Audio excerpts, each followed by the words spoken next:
Final পরীক্ষা আসন্ন এই মুহূর্তে দাঁড়িয়ে সময় নষ্ট করার মতো সময় কিন্তু আমাদের কারো হাতে নেই। তো প্রিয় উচ্চ মাধ্যমিক শিক্ষার্থী বন্ধুরা, তোমাদের অলরেডি আমি তোমাদের কবিতা থেকে এবং তোমাদের গল্প থেকে মাত্র কয়েকটা প্রশ্ন আমি সাজেস্ট করেছি। সেই ভিডিওগুলো যদি এখনও না দেখে থাকো অবশ্যই দেখে নিও। এবার পালা তোমাদের আন্তর্জাতিক কবিতা এবং ভারতীয় গল্প। তো ভারতীয় গল্প তোমাদের অলৌকিক রয়েছে, আন্তর্জাতিক কবিতা রয়েছে, পড়তে জানে মজুরি এক প্রশ্ন। কিন্তু এই যে দুটো রয়েছে এর ভিতরে তোমার কাছে কোনটা বেশি সহজ লাগে? তোমরা এক কথায় প্রত্যেকে আমাকে জানাবে অলৌকিক গল্পটা তোমার কাছে সহজ লাগে। তো কর্তার সিং দুগ্গলের এই অলৌকিক গল্প থেকে বিভিন্ন ধরনের প্রশ্ন কত রকমভাবে ঘুরিয়ে ফিরিয়ে আসতে পারে বড় প্রশ্ন, এবং এবিটিএ ডব্লিউবিটিএ টেস্ট পেপারে কোন প্রশ্নগুলো বারবার রিপিট করা হয়েছে যেগুলো তোমাদের এবছর ফাইনাল পরীক্ষার জন্য মোস্ট ইম্পর্টেন্ট, সেই প্রশ্নগুলো তোমাদের সামনে তুলে ধরবো। তার সঙ্গে সঙ্গে প্রিয় শিক্ষার্থী বন্ধুরা, দেখো খুব বেশি প্রশ্ন পড়ে মাথাটাকে গেজিয়ে লাভ নেই, কারণ অন্যান্য সাবজেক্টগুলো আছে সেখানে তোমাদের পড়তে হবে, সময় দিতে হচ্ছে। তাহলে আমাদের দেখতে হবে যেগুলো পড়লে আমরা এখান থেকে কমন শিওর পাবোই, তাহলে এক্সট্রা পড়ে তো কোনো লাভ নেই। কিন্তু আমাদের শর্ট কোশ্চেন কিন্তু খুব ভালো করে পড়তে হবে। দেখো উচ্চ মাধ্যমিকে ভালো রেজাল্ট করতে হলে আমাদের জানি শর্ট কোশ্চেনে 40 মার্ক, বড় প্রশ্নে 40 মার্ক এবং 20 মার্কের প্রজেক্ট থাকে। তাহলে তোমার যদি 90+ মার্ক পেতে হয় তাহলে শর্ট কোশ্চেনে তোমাকে 40-এ 38 মিনিমাম পেতেই হবে, মিনিমাম। বোঝা গেল কি বললাম? ম্যাক্সিমাম তুমি 40-এ 40 পেতে পারো। তাহলে এই মুহূর্তে দাঁড়িয়ে আমরা তোমাদের বাংলা গল্প কবিতা যতগুলো যা যা আছে সব জায়গা থেকে শর্ট কোশ্চেন গুরুত্ব সহকারে পড়বো। তার সঙ্গে সঙ্গে আমরা জানি অলৌকিক গল্পটা সহজ, পড়তে জানে মজুরি এক প্রশ্ন একটু কঠিন লাগে। তো পড়তে জানে মজুরি এক প্রশ্ন থেকে যদি আমি মনে করি বড় প্রশ্ন পড়বো না, কোনো সমস্যা নেই। অলৌকিক থেকে বিভিন্ন ধরনের প্রশ্ন, বিভিন্ন সাজেশনের বইতে, তারপরে বিভিন্ন ধরনের টেস্ট পেপার, এই জায়গাগুলোতে কোন প্রশ্নগুলো বারবার রিপিট করা হয়েছে, কোনগুলো ইম্পর্টেন্ট সহকারে রাখা হয়েছে, সেইগুলো আমি যাচাই বাছাই করে আজকে তোমাদের সামনে তুলে ধরবো। অলৌকিক গল্প থেকে মাত্র 3 থেকে 4টি প্রশ্ন তোমাদের বলবো, যার ভিতরে তুমি এবছর শিওর কমন পাবে। তার সঙ্গে সঙ্গে এই অলৌকিক গল্প থেকে গুরুত্বপূর্ণ কয়েকটা শর্ট কোশ্চেন এবং পড়তে জানে মজুরি এক প্রশ্ন থেকে কয়েকটি গুরুত্বপূর্ণ শর্ট কোশ্চেন উইথ উত্তর, মানে সঙ্গে উত্তরটা আমি বলে দেবো। অবশ্যই ভিডিওটা তোমাদের জন্য ভীষণ উপকৃত হতে চলেছে, সেই জন্য সম্পূর্ণ ভিডিওটা দেখো, প্রশ্নগুলো দেখো এবং ঝট করে পড়ে ফেলো তোমাদের ফাইনাল পরীক্ষায় দুর্দান্ত রেজাল্ট করতে।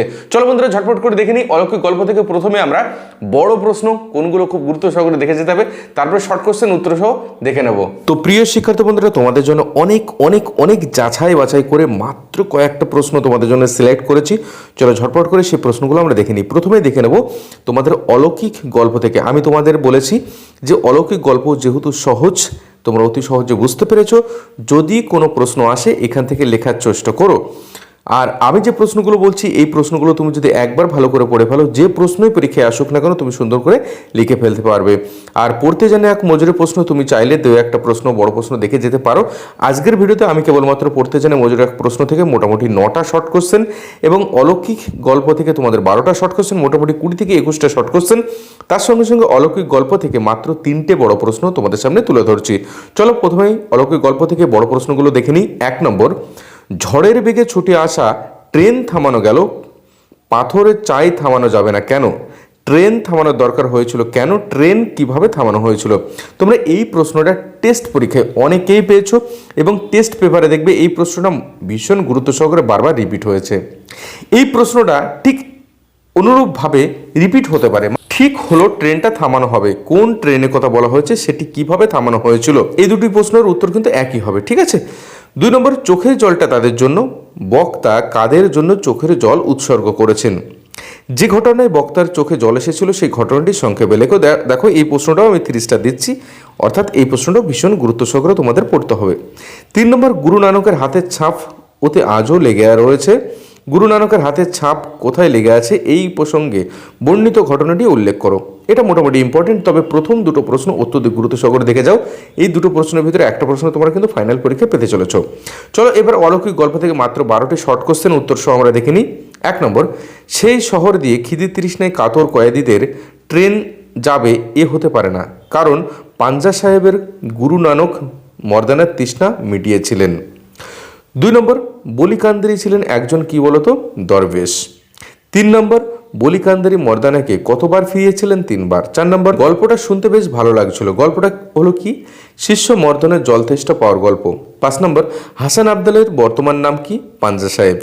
মর্দানা শুনে ছুটে গেল। মর্দানা যার কাছে গিয়েছিল? বলিকান্দারির কাছে গিয়েছিল।